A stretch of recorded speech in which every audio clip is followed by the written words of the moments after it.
Actress Uma Thurman has become another name on a long list of actresses that have given their account of sexual assault at the hands of Harvey Weinstein. She recently told New York Times in a very candid, very personal, and very passionate interview what happened to her during her time at Miramax while filming Kill Bill, and also giving a new face and a new energy to the Me Too movement.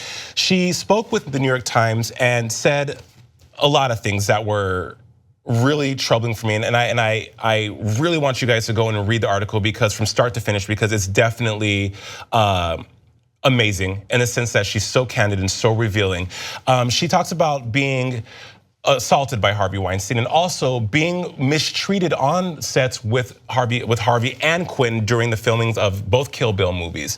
She told the New York Times that she had a complicated feeling about Harvey when she found out that he was being brought to reckoning with his sexual misconduct. She says, the complicated feeling I have about Harvey is how bad I feel about all the women that were attacked after I was. I am one of the reasons that a young girl would walk into his room alone the way I did. Quentin Tarantino used Harvey as an executive producer of Kill Bill, a movie that symbolizes female empowerment, and all these lambs walked into slaughter because they were convinced nobody rises to such a position who would do something illegal, but they do. We're going to talk about this in depth, but when you guys read the article, what were some of the feelings you had?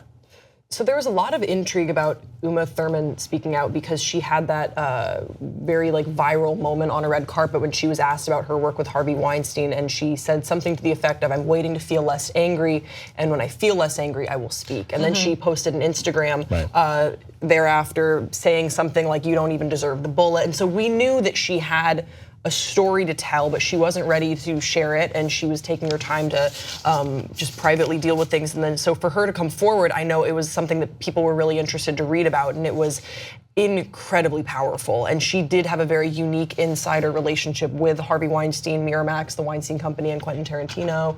And they had this very complicated dynamic that she explains in great detail, and it's incredibly revealing, Jason. Like, she was really personal and opened up about this.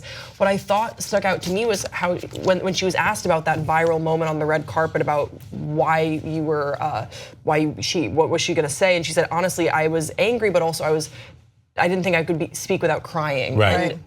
But she was still, all these years later, just feeling so heavy and carrying this with her just brings to mind all the women that had to carry this secret and that have now found solidarity in the Me Too movement. I think is really beautiful, and this was riveting to read, but also incredibly troubling. Yeah, I think for me, what really stuck out was when she said, I think something along the lines of Harvey knocked me down or broke me down, but Quentin broke me or something like that. She said that the attack. Well, let's talk about the attack and then we'll get to that, Daron. So Harvey Weinstein had attempted to assault Uma before he actually assaulted her.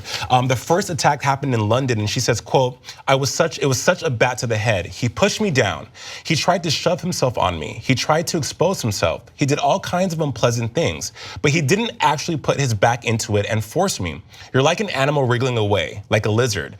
I was doing anything I could to get the train back on track. My track, not his track. Now, what she's referring to is an event that happened, or an occurrence that happened at the Savoy in London, I think in 2001, before they started filming Kill Bill. So she had left the Savoy. Harvey sent her 26 yellow roses as a peace offering, and said, you have great instincts in the letter, or in the card that he put into the flowers. So that was this one instance. She had tried to go back and confront Harvey, and that time she took a friend with her, but Harvey would just brush her off. He laughed about it like, ha ha ha, you don't know what you're talking about, that's not what happened, or just really made light of a dire situation. So that had been very pivotal for their relationship going forward, because from then on, Uma knew that she could only be around him in professional settings when they were working or they were at parties where other people were there. What else about the interview was really eye-opening for you guys? Again, for me, coming back to the Quentin Tarantino stuff, she said that, well, I don't know if you guys actually watched the little video in that of her driving the car. So for Kill Bill, there's a scene where she had to drive a car down a dirt road, and I guess they had just changed the transmission from manual to automatic. And one of the people there was like, look, the car might be a little bit weird. Like, I don't know if you should do this. And so she went to Quentin and was like, hey, can you put a stunt double in here? I don't feel safe doing this. He got really, really angry, said it would cost him a lot of money, all this stuff. So he basically convinced her to do it. He came to her trailer and told her no. Yeah, so he said no. He said, no, you're gonna do this. We're not gonna get a stunt double. It costs you much money. You're gonna do this. So she did it, and she ended up crashing the car, and there's an actual video of it, and it's really, really scary because you can tell the whole time she's wrestling with this car. The steering looks really loose, and it's just a clear video of her crashing this car. And she thought that he actually tried to kill her. Right. So she felt so hurt by him because she had, Harvey Weinstein was the executive producer of Kill Bill at this point, so she felt like she had nobody to go to, And that's what puts a whole new face on what HuffPost is saying, puts a whole new face on the Me Too movement, because although Quentin didn't sexually assault her, he still bullied her and used his power to put her in a dangerous and compromising situation. And sorry, just that. I think she did actually say that for some scenes where there was like choking or spitting in the face, he would actually do those scenes.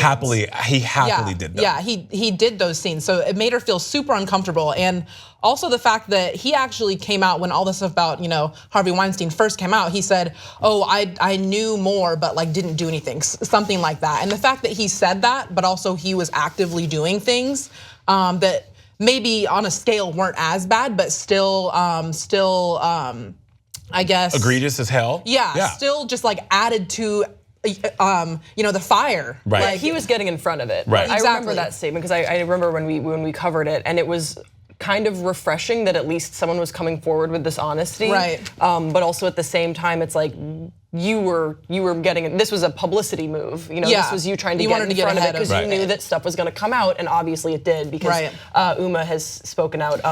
Something that also sort of really like broke my heart was what she said at the tail end of the interview. Yes. Do you have that quote? Oh my God, Grace, it was like I had to stop and think like this is so deeply disturbing for me, and Uma says, quote, personally, it has taken me 47 years to stop calling people who are mean to you in love with you. It took a long time because I think that as little girls, we are conditioned to believe that cruelty and love somehow have a connection, and that is like the sort of era that we need to evolve out of. Yeah.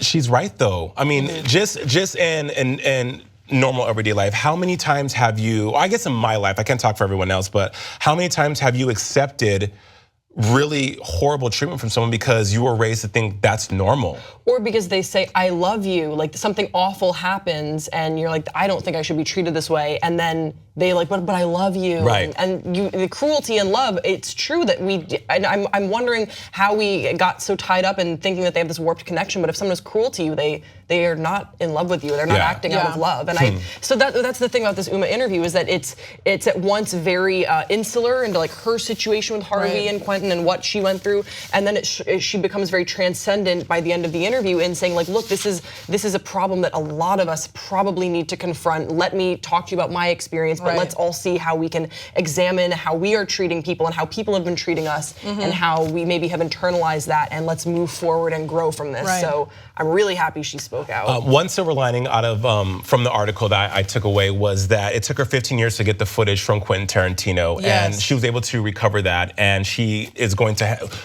Miramax had offered her when she accused them of trying to kill her on Kill Bill. Miramax offered her a non-disclosure saying, look, we'll give you the footage, but you have to sign that you will not, we are not responsible for what you're about to watch or the event that happened. She did not sign. Good for her. And so now she finally acquired the footage decades later, and she's turning over everything she knows about Harvey Weinstein that could help bring him down quicker and the footage to the authorities. So like I say, you guys, please read the interview. It's so amazing. Salma Hayek did one as well, and I'm glad that people now have a safe space and such a public and huge forum to tell their story and be heard. There you guys have it. We will see you next time on Pop Trigger.